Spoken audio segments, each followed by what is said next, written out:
Hi everyone, this is your host Prasha, and before we get started, we have an editing acknowledgement to make. So the whole LGBTQ Pride Month series is shaped around the fact that I personally want to get more educated about how to use the right terminologies and how to make sure that we are supporting and promoting the LGBTQ communities in STEM. So that being said, during this conversation with Vishakha, I used the word transgender in the wrong context and the wrong way. And transgender is an adjective, it's not a noun, and I used it as a noun. It should always be used to enhance a noun, so it should be used as transgender men, transgender women, transgender individuals. And not using it that way diminishes the experiences of the people who recognize as transgender individuals. And so it's really important that we pay attention to our language, and I apologize that I made an oversight and I didn't do my research properly. So I definitely wanted to put this acknowledgement here so that if you struggle with such a bias or with not knowing everything, then this would probably help you recognize the proper usage of the word transgender. And so again, I apologize, and I've taken the word out from the conversation, but I will make more efforts to do more research and to become a better host and a better advocate. So let's get started. Hi everyone, this is your host Prasha, and welcome to her STEM Stories episode number 60. Before we get started, I have an announcement. We have moved our merchandise store from Redbubble to Genius Lab Gear, an online store owned by a scientist, Derek, and it helps support the community efforts of people in scientific fields. He does an amazing job of managing this store and offers really good prices. So make sure you use the link in the episode notes to go buy some of our cute merchandise, which is designed by Suchi, our illustrator, all the way from Dubai. So you don't want to miss this. Make sure you check that out. Today we are interviewing Vishakha, who is our third guest in the Pride Month series.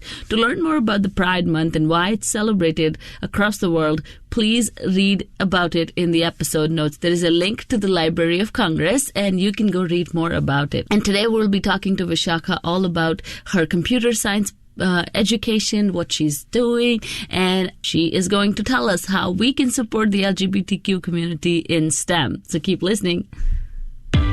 Welcome to Her STEM Story, a podcast about real women with extraordinary science, technology, engineering, and mathematics stories. In this show, we'll talk to some absolutely inspiring women and highlight some women-led organizations in the fields of science, technology, engineering, and mathematics. We'll learn more about their work, their struggles, and how they think we can close the gender gap in STEM professions. Keep listening to get inspired. Only stereotype, which Shaka confirms too, is being a computer scientist of Indian origin. But she's breaking every other stereotype. Her modeling work on Instagram is no less than Kim K, and her intellect makes her brand stand out. She's also queer, which makes her a triple minority. With an ongoing degree in computer science and her work as a consultant for tech startups, Vishakha Mallya is absolutely killing it. Let's talk to Vishakha to learn more about her amazing STEM story. Hi, Vishakha. Thank you for joining us. Hi, thank you so much for having me. It's true. You're the only stereotype is that you're Indian and a computer scientist.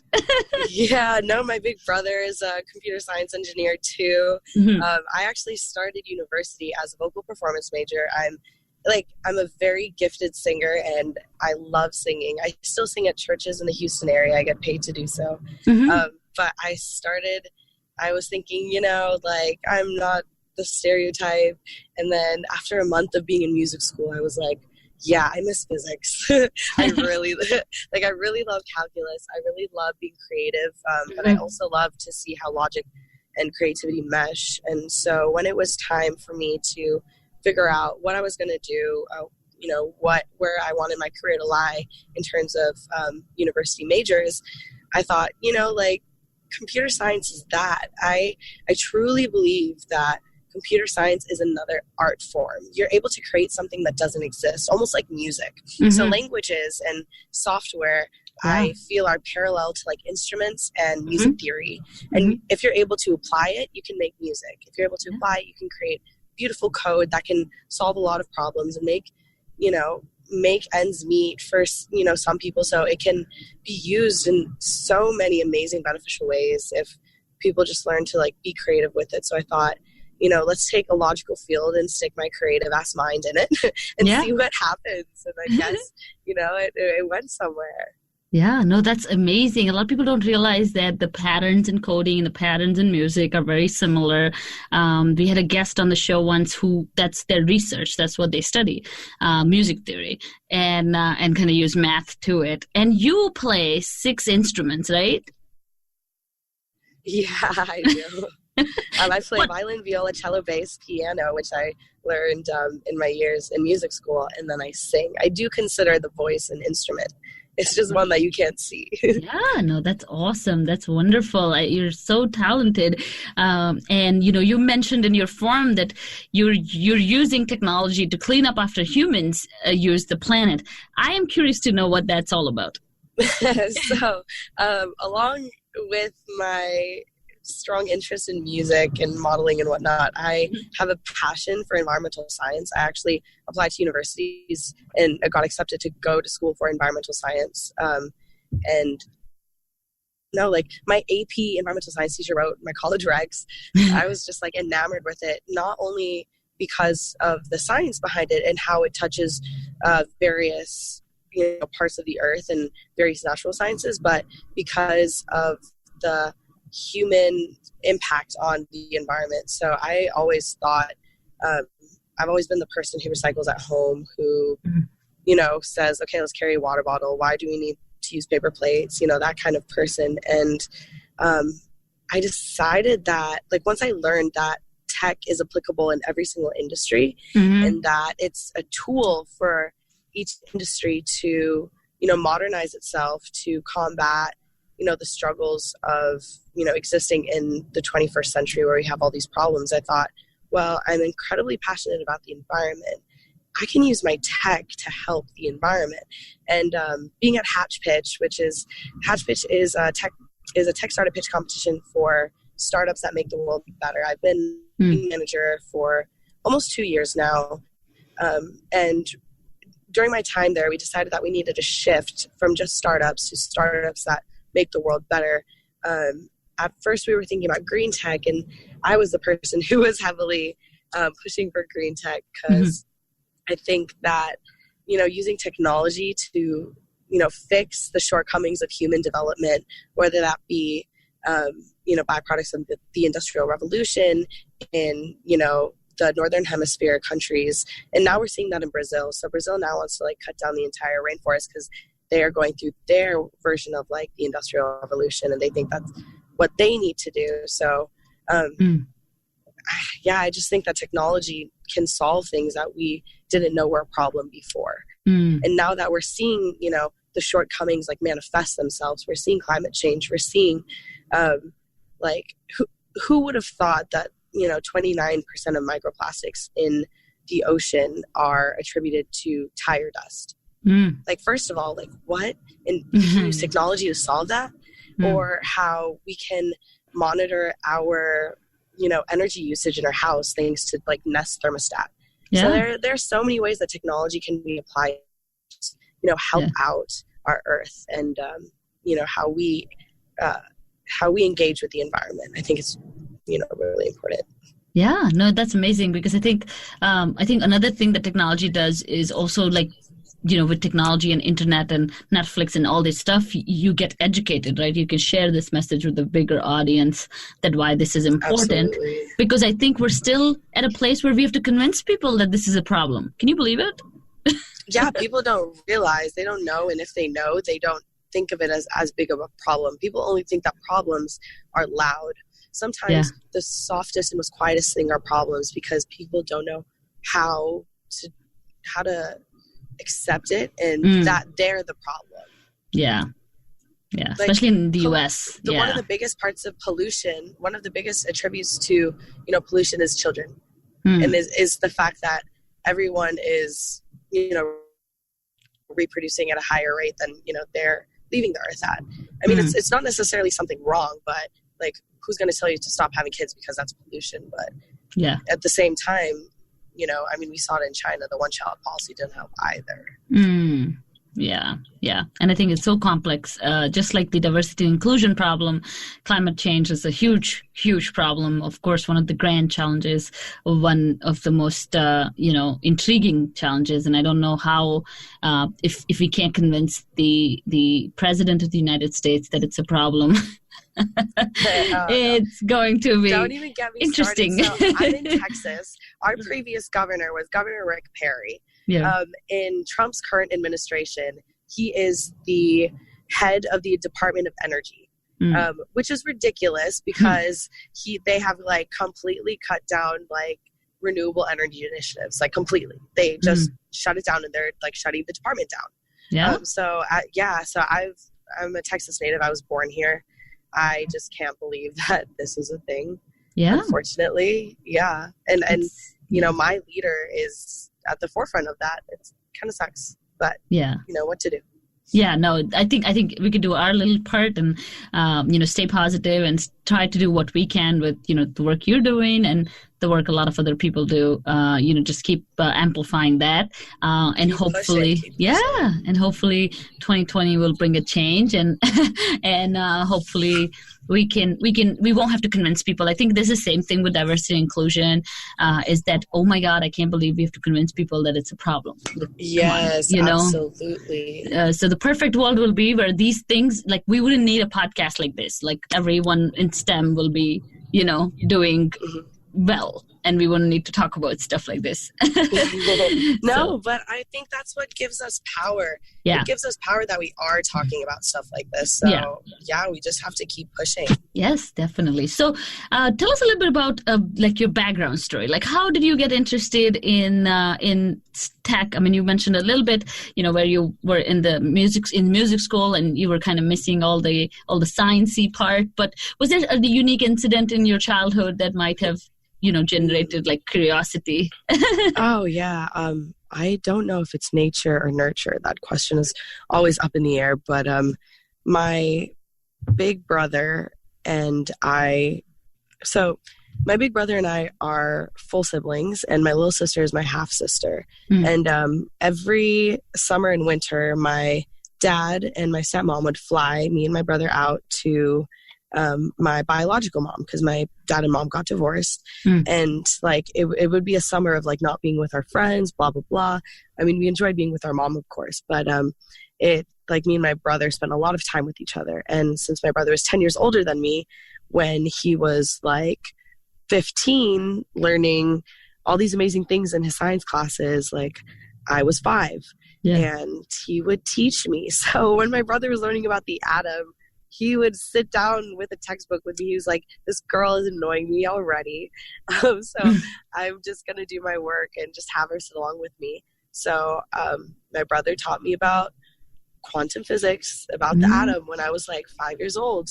And then obviously since he's 10 years older than me, he moved at a different pace. So he ended up moving out, and we only saw each other every now and then. But I remember when I was like 13, he taught me HTML, CSS, and how to mess with the Google Chrome page. And this was when he was in university for computer science engineering at the University of Michigan. So he was teaching me some cool stuff. And that, along with, I think, the fact that I was highly skilled in like music theory, in calculus and physics. I was always double advanced math. So when I was a freshman in high school, I think I was taking like algebra 2, something like that. I was just advanced in all the advanced classes and APs, and that's just how I knew like I needed a constant of having some advanced science in my day-to-day life.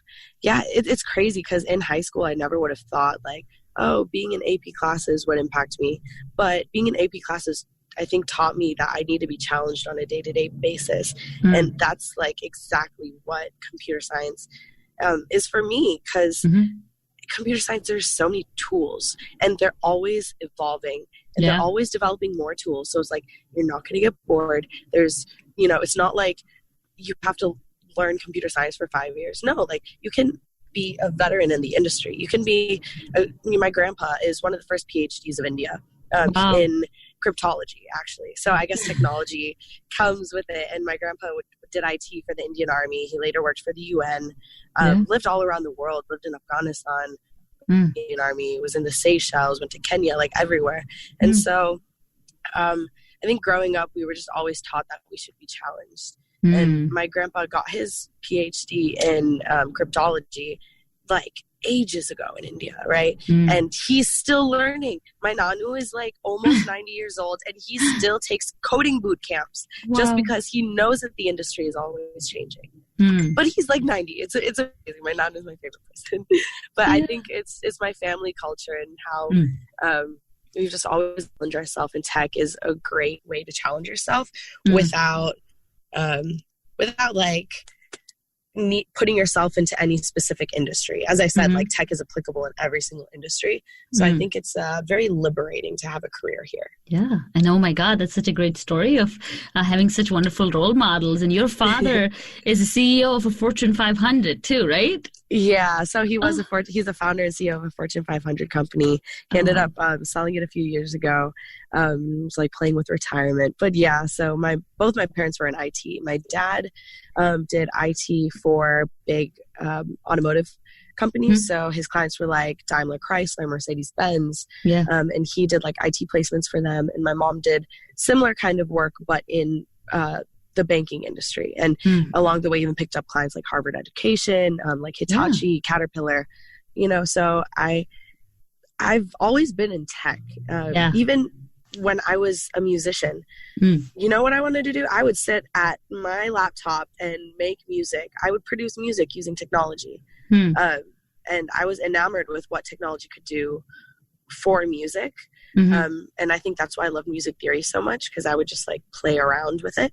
So I don't think there was one learning that led me to tech. I think I truly understand and acknowledge that I am incredibly privileged for the opportunities that I had to grow up, to have a brother who's teaching me about the atom, and to have mom and dad that would, bring me and my little sister to the office every day. And, I know how to like balance a checkbook. I know how to do accounting work. I knew how to use a fax system when I was like 5. We would basically spend every summer like interning. Like we would just be in my parents' offices and like be doing, listening to the things they say, doing the work that they wanted us to do. So I don't think it's any single thing, but I do attribute it to privilege. Yeah. And I think it's great because you have so many role models. Sorry. But I feel like you had a great ecosystem growing up that kind of prepared you for this and showed you the value of hard work as well. But I think that you bring a great point of privilege. And that was my next question. You're at an intersection of an intersection. So you have a minority, you're a triple minority. That's one itself an intersection. But then you also have privilege in terms of just resources or the family that you grew up in. And so, how do you kind of, fit yourself in that? I mean, that's a good place to be in, but also maybe not the best place to be in, but good place because you can then use your voice to talk about some issues that maybe underprivileged people may not be able to talk about. So tell us a little bit about that intersection. I'm really interested in just kind of dissecting it. Yeah, actually, you make a great point. That happens so much. So I mentioned earlier that my parents are divorced, but my dad remarried when I was almost 1 year old, and my stepmom raised me my entire life. She's really the only mom I know, and she's my mom. And my little sisters and my half sister, she's my sister. Yeah. So it's very interesting for me because my parents are divorced, yet I grew up in a absolutely loving and fruitful environment. And it's like I understand that I have that privilege, but at the same time, I know I don't because my parents are divorced. That's the same thing with me being an Indian computer scientist. That's like so stereotypical, but I'm queer and I'm a woman, and I happen to be a woman who models, and that honestly gets me a lot of slack in the industry. Like people don't like that. It's frustrating, but like in my DMs the other day, I had someone was like, oh, like, you're a Mallya, you're not allowed, because like Mallyas are like people, you know, Vijay Mallya is like one of the richest people in India. So people like to associate me with them. And Mallya is not a very common last name at all. It's very unique. So I get people in my DM saying like, you can't speak out about caste system or these issues or, you know, Hindu nationalism because you're a Mallya. They say straight up, you're a Mallya, you're a good Saraswat Brahmin. You have no reason to be talking about this. But at the same time, like, because I understand, like, I've lived through it. I, you know, went to the Mandirs. I've been to India multiple times and I have definitely felt the privilege when I go back. But I also know what it's like on the other hand. Like, my sister is half Punjabi, half Konkani, and she's very light skinned. My sister is basically white and she has freckles too, but she's 100% Indian. And you know, she knows more Hindi than me. I mean, we both speak it, but she can write better than I can. But people will still come up to her and say, hey, like, you're not Indian, like, you're white. And it's, and so it's very interesting. My brother's darker skin than me. I'm right in the middle. And my sister's like very light skinned. So growing up, the three of us saw how the world interacted with us.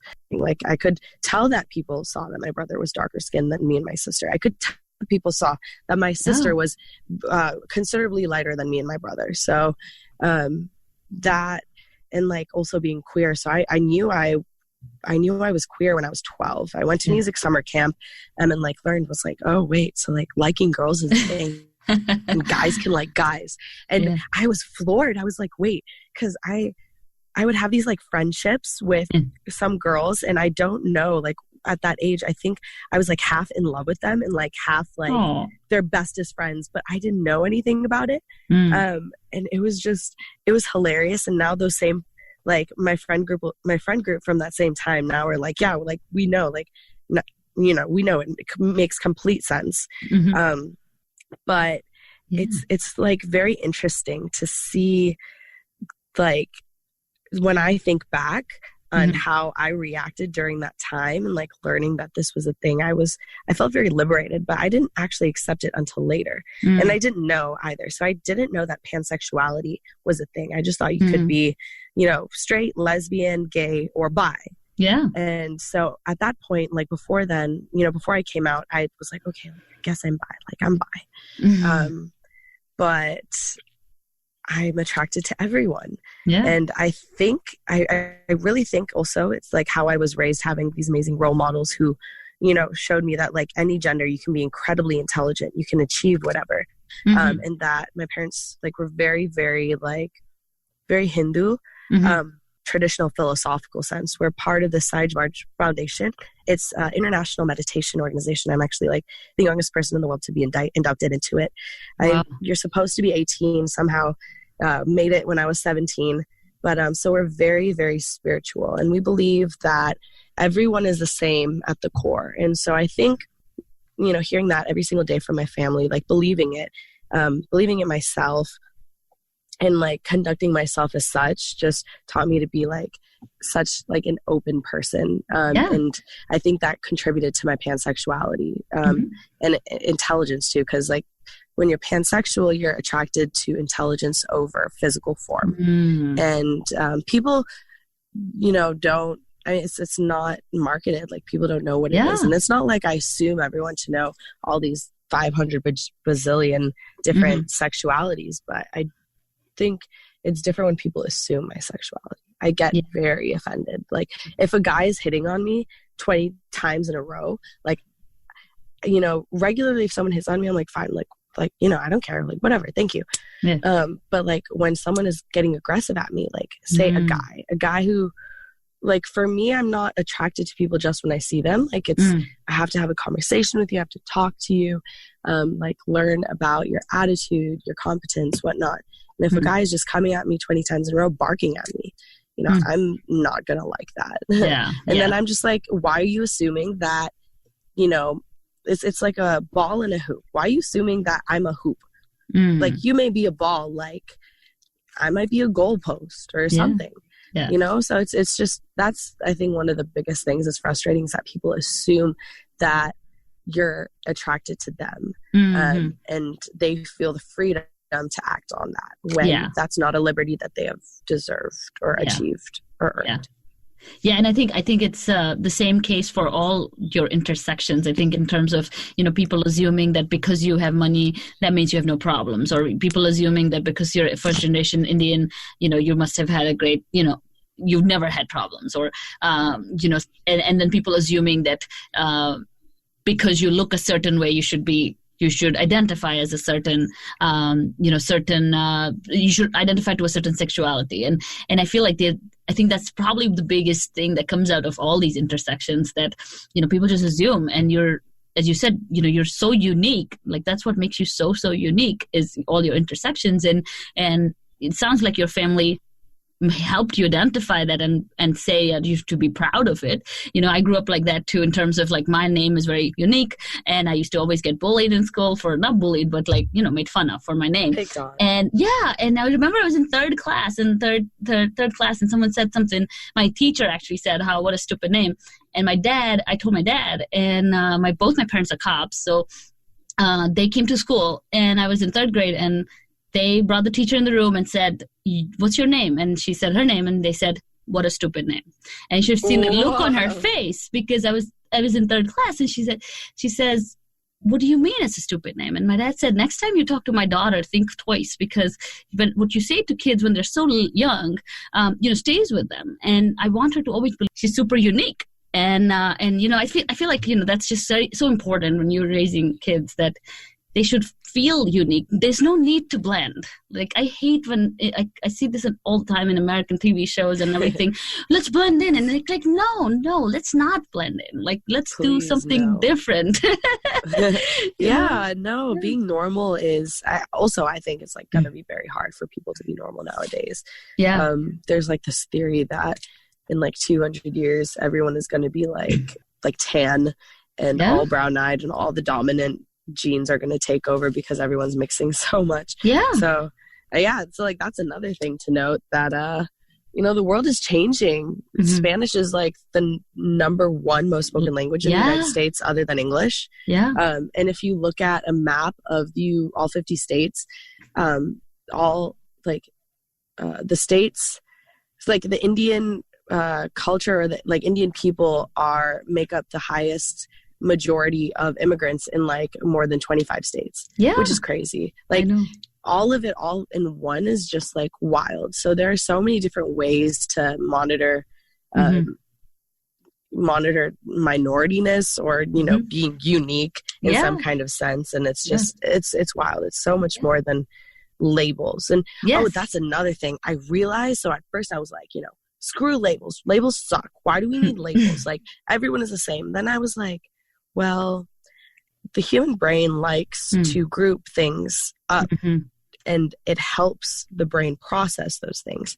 So labels are just identifiers that help humans relate to something. And so at first I was like, I nixed labels. I was like, I'm not doing this. But if you look at my Instagram bio now, I'm like, I found tech startups, I lift, like, I model, I do research, I like whatever, like, I'll label myself. And I use it to my advantage now. So now I'm like, I do all these things, and I'm all these things.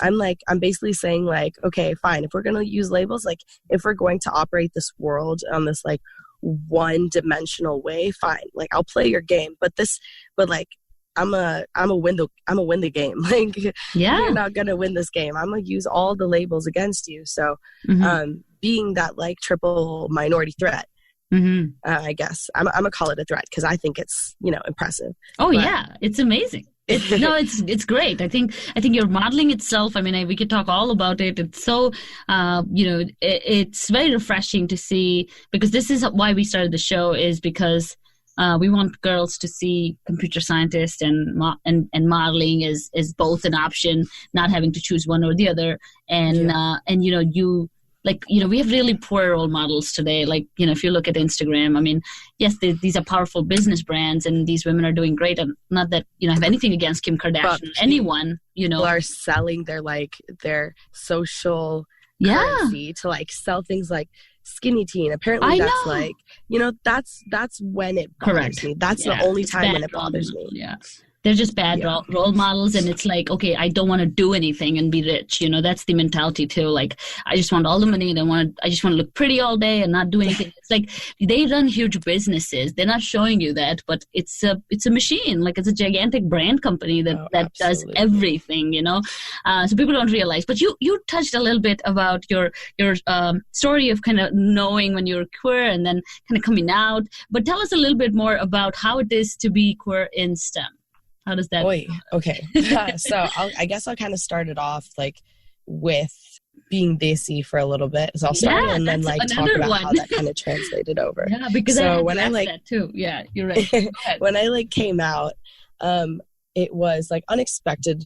It was because I had like been getting really annoyed with men, and because I was in like a couple public relationships with. They were minorities too, so I mean they were like fine, but so like it's kind of like we were able to relate in that sense, but I wasn't out with how I was queer with them. The first one knew that I was bi or something, but I never like did anything or had done anything before him, so it wasn't like warranted or needed to come up. But I had gotten kind of like frustrated, and I just like posted it picture on my Instagram story, and I was like, oh, I hate men, this is why I also like girls. And I was like, oh wait, by the way, I'm pansexual. And I was like put in little words. I was like, don't ask me what it is, look it up. Because I think that it's so important for people not to immediately ask questions to like someone when they come out with something like this. It's very sensitive, right? So I'm like, it takes 2 seconds to do a Google search. Yeah. Just Google search it. And I was like trying to make people almost like normally when you have a question about something, you search something. Now, if you if someone who doesn't know much about LGBTQIA culture, like they would ask that person. And like, while that's fine for some people I feel very uncomfortable with it. So I kind of wanted to promote, hey, like let's Google something. It's there. It's a resource. Yeah. But that's how I came out. And I didn't tell my siblings either. My sister like looked at my Instagram story and she responded. She was like, congrats, D. Like she calls me D, not Dee. Yeah. She goes, congrats, D. I didn't know. I was like, yeah, I'm sorry. And I like hopped on a call with her and was like, hey, I'm pan. She was so supportive. I called my brother next. Again, so supportive. And I held off for 2 weeks on calling my parents. I was like, I don't know if I want to do this, man. Like, I don't know if this is it. Wow. But I called my mom first. I was planning on calling my dad first because he was going to be the hardest one. But I called my mom first. And my mom's like, okay, so. And I was like, okay, Mom, thanks. And she like kind of had a few questions here and there. And I'm like, no, like it's the same. Like tomorrow I could come home with a girl. Or I could come home with a guy. I mean, it doesn't matter. Or I could come home with a they or a Z or whatever. And I kind of like explained that. So that was, my mom was pretty nice. She had questions. She was skeptical, but they're pretty cool about it. And then I came to my dad. And I guess my mom had told my dad at that point. So I guess they already had, like my dad already had his preconceived notions and stuff. But he still heard me out. And he's like, well, at your age, and I said my piece, and then he goes, well, at your age, like, we're all questioning things, like, blah, blah. Don't think much of it. Like, he's trying to, like, push it off as it's not, like, permanent. But, like, he kind of, like, pushed it as, like, this isn't important, or, like, this is, like, a fleeting thought. But I was like, well, I've known this since I was 12. And he was like, okay, don't go advertising this to the world. And he used that sentence. Don't go advertising this to the world. And that kind of hurt me. And I told him how it hurt me. And I like expressed my feelings, not like crying too much, but it hurt. Yeah. And I was like, well, Dad, like when I came out, I didn't, advertise it to the world. I just needed to tell who needed to know. And if people are checking up on me, like if you're friends with me on Facebook, because he specifically said, like, don't put this on Facebook because our family and friends are on there. And even now for Pride Month, like, I so want to use one of those frames. And I think I'm still going to do it. I want to use one of those Pride frames and be like, hey. But they were like, don't be public with it. And I'm like, well, I'll be as public with my relationships and my sexuality as you know, you, Dad, Trisha, Vaibhav, you know, my whole entire family is with theirs. If, you know, Mom and Dad want to post pictures of them together, like, I can post pictures with whoever I'm with. Yeah. If my sister is going to, like, you know, post on her Instagram story that she likes, you know, this guy from BTS, then I can put a picture of Anitta, who's a amazing Brazilian singer. I can put a picture of her on my story and say, you know, I love her too. And so that's kind of like what I ended up guiding it to. And, you know, they're supportive. We never, like, it's nothing we ever need to talk about, like, you know, just like anyone else's sexuality. But, you know, my dad it was a bit hard. And while I know my entire family is accepting, I wouldn't bring anyone that I'm dating close to my family until it was probably like a 6-month thing. Just because I wouldn't want the other person to, like, go through anything either, right? Because I mean, like, as much, you know, goodwill as anyone has, whenever someone takes someone home, it can be a little rough. But yeah, so I kind of got through that, and I was like, okay, so, like, we're 3 out of 4 with the family. I guess that's good. My nana said he didn't care, so my nana was like, so, I mean, as long as you're giving me grandkids, and I was like, yeah, I want babies, and he's like, bet. So that was really cool. How that plays out in tech now, that was quite interesting. So people assume, and in classes where 90% of the class is male, and, you know, we only have, like, less than 10% that are female. Like, I think at the University of Houston, it's like 7% on average. It dwindles down as you go higher because, you know, people drop out.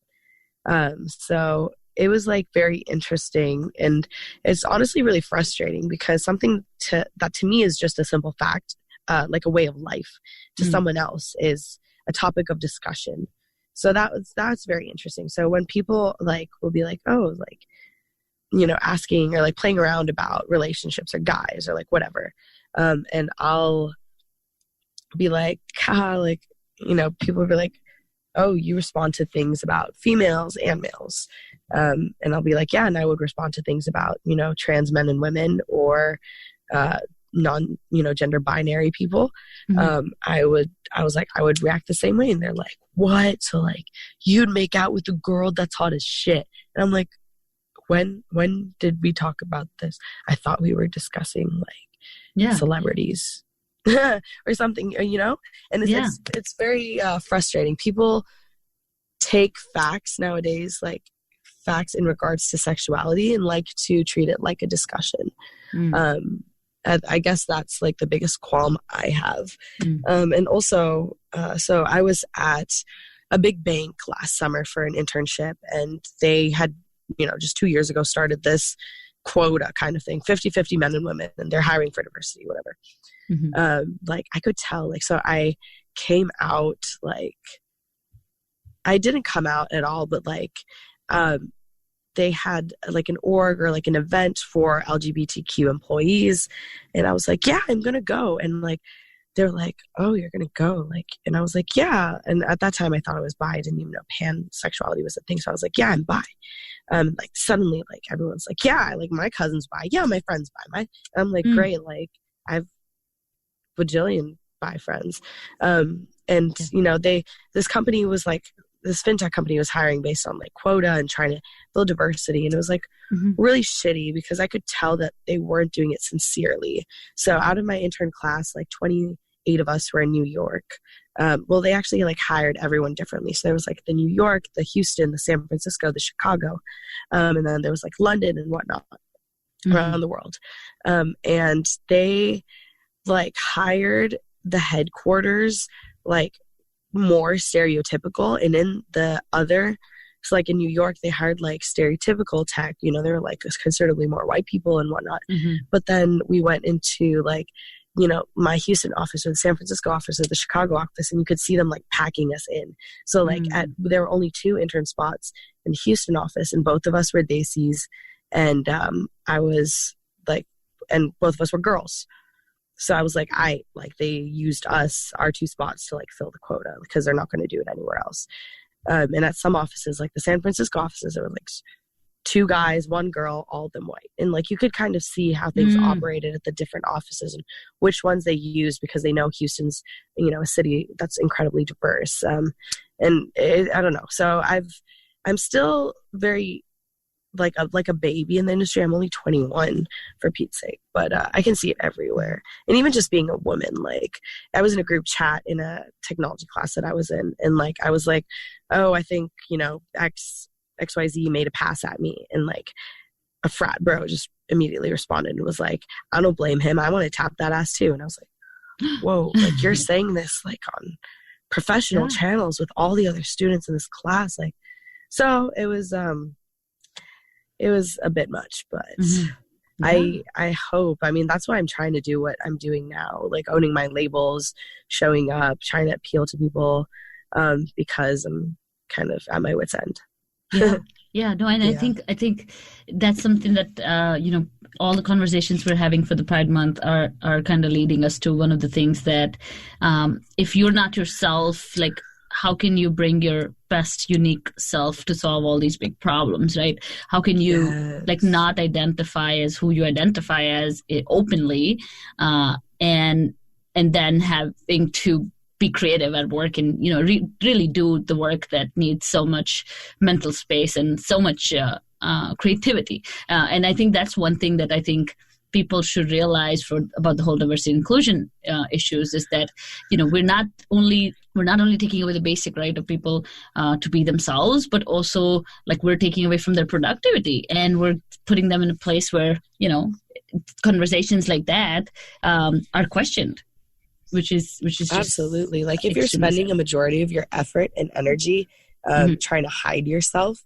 at the workplace, then how much effort and energy are you going to have left to actually conduct work? No, it's crazy. And I think with the correct me if I'm wrong, but I feel like someone like you, if you have the privilege that you have, and then the experiences that you have and the intersectionality that you have, I think you would be a perfect person to promote this and talk about this, because you are not at their mercy for a job or for the next paycheck or for a visa, right? Because a lot of us have those issues where we may not be able to stand up against anyone because we have all these other things tying us down, right? So if someone who doesn't come from privilege might go like, hey, I can't lose my job, so I can't talk about this, or yes. Oh my God, I saw that. My mom like had a green card for forever and was like trying so hard to become a legal and whatnot. And again, like, my brother and my whole family came over, and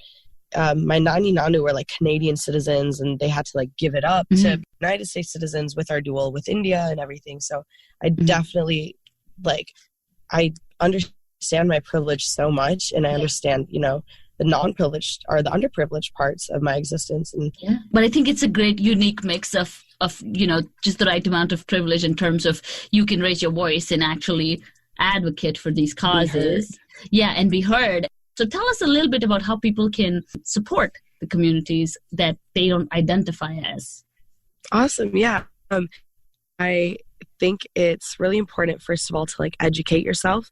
And if you need help from someone who identifies as an LGBTQIA plus, go for it. I'm sure, in a one-to-one setting, we'd, love to help teach you. That's what happened with me, actually. One of my friends, who is also pansexual, she was like, hey, like, did you know this was a thing? You had said that you were bi for a while.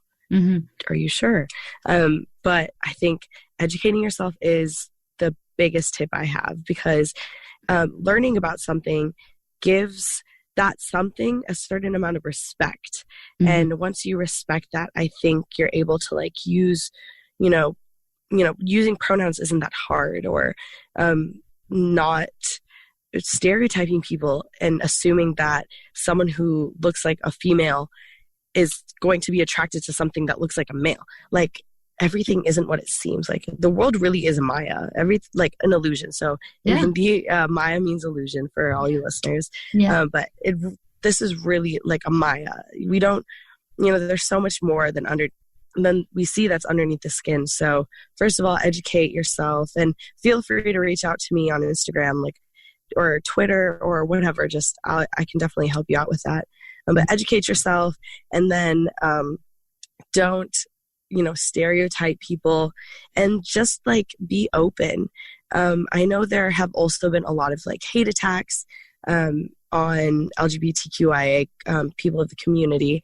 And, I can do a little bit of rustling and send y'all some links if you guys actually are interested. But Please. Education is the biggest thing, because you don't, walk around here like seeing, LGBTQIA people, complain about, it didn't get money for this. Like, it's not that we need money. I mean, if anyone needs money, it's probably like, it's probably like people who have faced domestic abuse in these situations, or homeless people in these situations. But education is the biggest thing. Yeah, and I think it's a little uncomfortable, right, for people to ask questions, because one thing is, like, as you said, I mean, there's this fine line, right? You can't just ask everything, or you can't just be, ignorant going into a conversation. You do a little bit of Google search, and don't be a jerk. I think everyone I talk to is like, please don't be a jerk. Like, don't talk to someone like you wouldn't talk to a straight person, right? You won't walk up to a straight person and say, oh, how do you make love to your wife? Yeah, right? bro. So, and also one of the biggest things is like, so I've been out for 6 months now. This is like my first Pride out as well. So it's like my 6-month anniversary on Pride Month. And so that's like amazing in itself. But I actually like, I guess like, oh dang, I'm really telling this to the world. I guess I've like never actually had, a sexual experience with anyone other than men. And a lot of people, when they ask me like, so you're pansexual, you're attracted to everyone, like you like girls, boys, theys, whatever. So does that mean that you've had sex with a girl? I've probably been asked that 100 times. Like, oh, like, have you had sex with a girl? And I'm like, no. Then how do you know you're pan? No, you're straight when you're 13 and haven't had sex with anyone. That's honestly the biggest or the most asked stupid question that I've ever ever gotten. And I probably get asked it every other day. Yeah. Have you had sex with a girl? No. Does that matter? Yeah. Yeah, no, I think people make it a lot about media stuff, right? Makes it a lot about the act, and not so much about what it means to be, in love with someone. And the reason they think about it makes it even more uncomfortable to talk to people about it. So, going into this series, I was nervous, because I was like, I don't want to say anything that somebody picks up and just starts using it in a different way. And I also want to learn. Like, I really want to learn. Like, I've read Google documents, but I don't know. Like, I want to hear from a human. Like, how does it feel? What can we do? Like, how can we support each other? And, with the whole intersectionality discussion, it's like, we want to do it, but we don't want to take someone's mic away. So we don't want to, we don't want to take your voice away, or we don't want to take someone else's voice away. We just want to amplify it in very respectful way. So I think the topic itself is, same thing with feminism. I think people think about her STEM story, they think about feminism, and it's like we have a war against men. There's nothing. No, I mean, last week, didn't you have Robert on there? Yeah, I interview men too, and have interviewed, straight men, white men, men who are doing a lot of good work. But I feel like, that's just kind of the notion that people just like don't want to have a dialogue. And I think that is hurting us more. Like, not talking about it is what's making it even more worse, right? So that's why it's like so important to just start a dialogue, just be be respectful in anything you ask, but just have a dialogue. Like, what are you doing? What is this about? If you're just curious, we all can make the world a better place. Like, I learned so much from talking to Robert and Maya, and I learned so much. Like, I had no clue why people did this, and this, and I had no clue that I can do just this, and this, and that's it. Just include people. But yeah, I can't promote inclusivity by not including everyone. How can you promote inclusivity by being not inclusive? It's actually awesome. So like, Robert goes to UCLA, where my sister goes. And like, I don't go to UCLA, but Robert has this organization called Queers in STEM. Yeah. I'm like, everyone. Yeah, that's what we talked about. Yeah. Yeah. So I'm not able to go support them there, but I know that they create such a dialogue that I was like, Trisha, like my little sister, it's like, Trisha, like, go to these meetings, and it's awesome, like, because she's straight. But I mean, as of now, I mean, maybe she'll come out in the future, I don't know. But as of now, like, she's straight. But they still welcome, advocates and supporters. So it's not that hard, guys. It's just like, do a little Google search about LGBTQIA. Means what it means for you, what it means for us, and what it means for the world. And it's pretty easy, and it takes like 5 minutes. Yeah, and just again, don't be a jerk. It's very simple. Don't be a jerk, and just be respectful to begin with. So, I have just a couple more questions. Where do you see yourself in 5 years with all the work you're doing, your tech work, your modeling, you have everything going on for you, and you're 21, you said? I'm 21. Oh my God. Like, that's crazy. Oh my God. So do you have a vision where this all is going to lead? Yeah. So I want to go into venture capitalism. Nice. I want to be a venture capitalist. And I want to advocate for like women of color in tech. In STEM as a total yes. But I think that I don't have the right to speak for the entirety of STEM. I think that I have enough expertise. It's such a niche that I just want to go into venture capitalism and like invest in startups that have some kind of social good, environmental good, and financial good. So even like I'm completely enamored with blockchain, and I think that blockchain and crypto can really help. Everything from logistics to, seeing where the diamonds on engagement rings are like they actually, fair trade diamonds, or are they blood diamonds? You can use blockchain to track that, for example. But I think like technology can be applied to do so much good. And oh God, this is crazy. So out of all the funding, the VC funding in the United States from 2018, only 2% went to women. Yeah, I saw that. Female founders. 12% goes to mixed startups with male and females. And then the rest, which is some, 80% or like 85% ends up going to all male startups. So that's what I want to do. I want to, make the, VC industry and startups and, companies, tech startups that, want to change the world for the sake of the world. I want to help them prosper. And at the same time, use my voice to advocate for, those same minorities in tech. And hopefully it works. Yeah, I'm sure. Yeah. And I'm sure you'll grow in your advocacy work and just the impact that you have. I mean, you're unforgettable on Instagram, so I'm sure whatever message you'll share will definitely be amplified. I would just be careful with your DMs. Sometimes I see your pictures, I'm like, oh my God, her DMs are going to be blasted. Like that must not be a good sight. So I do implied photography, implied modeling. So that just means I show off a bit more skin. Yeah. And a lot of people like to give me, frankly, like they give me shit for it. Yeah. They're like, what do you mean? Like, this is on the internet. Well, have you heard that Carly Kloss has coding with Klossy? Yeah. I'm going to do that, but so much better. Like, just because I show a little bit of skin in photos doesn't mean that my brains aren't that. And I think that's another aspect of my pansexuality where I don't really pay attention to like physical stuff. I pay more attention to internal stuff. Yeah. And like substance. So yeah, my DMs are crazy. You don't want to look at them. No. Again, I mean, we are far ways from not objectifying women. Like, come on. Like 2019, and this is still a problem. So, hopefully we can make the world a better place slowly but surely. And don't look at your DMs. Don't worry about it. And but yeah, again, to wrap this up, tell us in one sentence, what is that one thing that people can get from your story? Never sell yourself short. You can find greatness in you as long as you apply yourself. I've definitely found this with, what you call my triple minority. Yeah. I never let it get to me, because as long as you put in work, that work will be recognized somewhere, period. Yeah. No, I think that's so important to remember, right? That, you can focus on the bad parts, the negative parts, or things that are not working, or you could focus on what's working and keep doing more of it. And absolutely reach greatness. That's great. And then before we let you go, what's your favorite book? I was just reading it today. So I have two favorite books.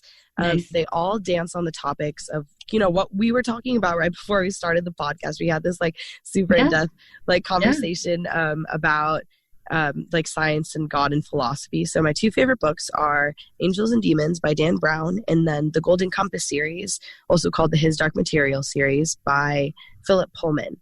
Both of these books dance around the topics of science and religion, and how quantum theory and quantum physics has a part to play in them, and how in the end we're all the same, and how science proves that God and whatever energy that created the Big Bang exists. So take a look at both of those books. They both have movies on them. The books are so much better, especially the Golden Compass series. So they're truly phenomenal. And while they don't have many minorities in them or discuss subjects like that, I think the simplicity yet grandeur of the topics can be taken into consideration by anyone. Yeah, that's awesome. I think there's so much work being done on that front of kind of bringing quantum physics into the whole spiritual realm, and it's just incredible, like how that all works, and how we are kind of creating our own universe as we go, right? I mean, it's true. Like things that we discover every day in science are actually our own. Start with our own imagination, right? So I think there's just another, like a whole, we could do a whole podcast series only about spirituality. Like, I'm down. Yeah, I could talk about it all day. The only problem is Oprah Winfrey has one, so I don't think people would like to listen to us. Maybe just like the other people who are interested.